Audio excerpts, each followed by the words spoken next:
Right now, while you watch this video, a silent war already exists. Not with tanks, not with soldiers, but with power, influence, and control. And yet, it may determine the future of global power. Because the most important conflicts of the 21st century are not fought on land.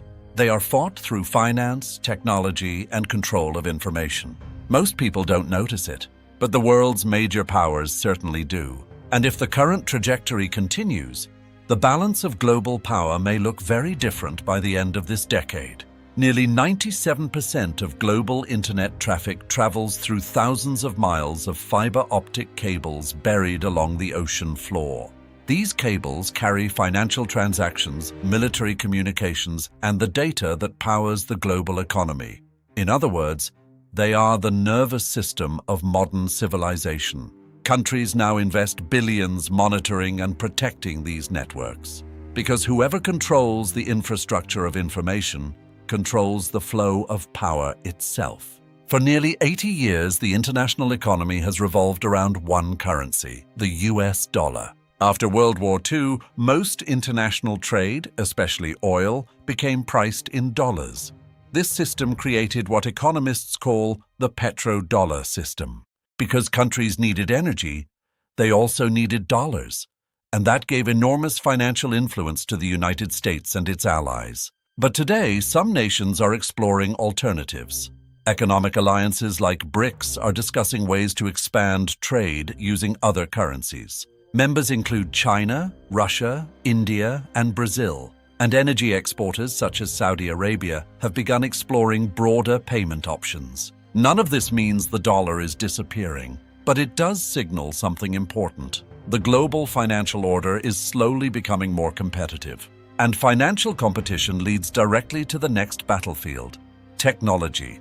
The technologies shaping the next century are already being built today. Artificial intelligence, advanced semiconductors, quantum computing, cyber defense systems. Strategic studies suggest that China currently leads in many emerging sectors.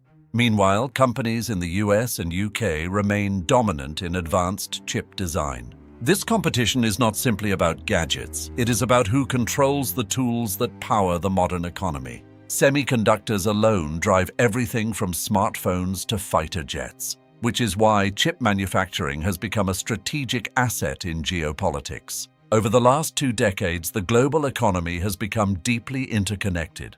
Manufacturing networks span continents. Shipping routes move trillions in goods.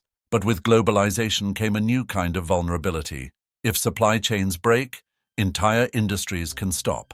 Recent disruptions showed how fragile these systems can be. Major powers are now investing heavily in securing logistics networks and transportation corridors. Projects like the Belt and Road Initiative aim to expand economic influence through infrastructure across Asia, Europe, and Africa, because infrastructure is strategy.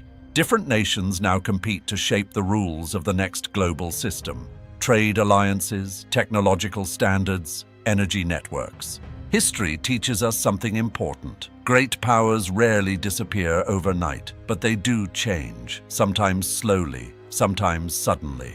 The silent competition shaping our world today may not produce headlines tomorrow, but its consequences will shape the next generation.